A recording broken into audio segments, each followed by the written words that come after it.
Le monde dans lequel on vit est basé sur le pouvoir, sur l'argent.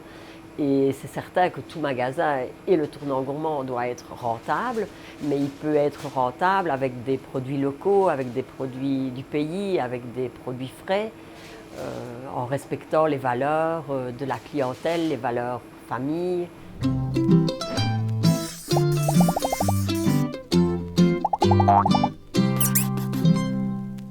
Le tournant gourmand, ça a été une idée de mon frère. Pour l'histoire, ça avait appartenu à ma tante. Donc c'est vraiment une histoire de famille et c'est vraiment une histoire locale. Voilà, on a voulu faire des produits frais, fruits et légumes, le fromage, qui est local aussi, et la boulangerie. C'est un lieu de convivialité. Même ici, avec le Covid, les gens se rencontraient sur le trottoir, même avec la distanciation. C'était un but de rencontre. Avant le Covid, j'avais 3-4 personnes dans le magasin. J'avais personne à servir parce que les personnes discutaient entre elles. Et non, ça va, servez le suivant, on discute, on se retrouve. On leur apporte le plus qu'ils ne trouvent pas dans une grande surface. En venant ici, ils prennent leur charcuterie, leur viande, leur pain, leurs fruits et légumes, leur fromage. Ils ont les produits frais tous les jours ou sur la semaine, quoi. Quelque chose de vérité, quelque chose de vrai. Et c'est pas parce qu'on est dans une petite épicerie que c'est plus cher si on vient sur le prix. C'est vrai que mon sucre en morceaux, prendre un exemple, Tirlemont est sûrement plus cher que chez OK ou que chez Colruyt, bien sûr.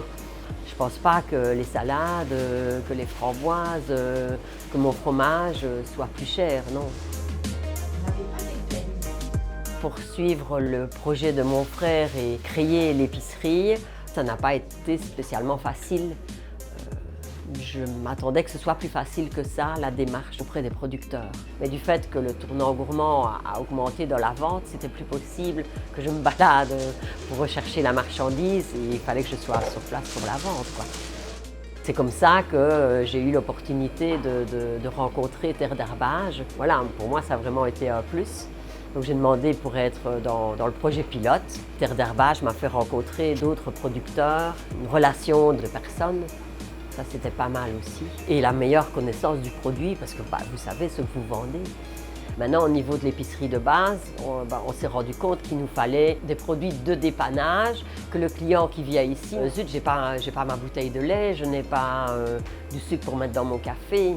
C'est comme ça qu'on a déterminé d'avoir un petit produit de chaque. Mais par exemple, pour le café, je n'ai pas du café, mais j'ai café liégeois parce que c'est ici à Manéan. Pour le lait, je prends du lait Fait-Rebelle parce que ça met en valeur les producteurs laitiers du pays de Herve. Je vais prendre l'exemple de pêche ou de nectarine parce que voilà, on commence la saison.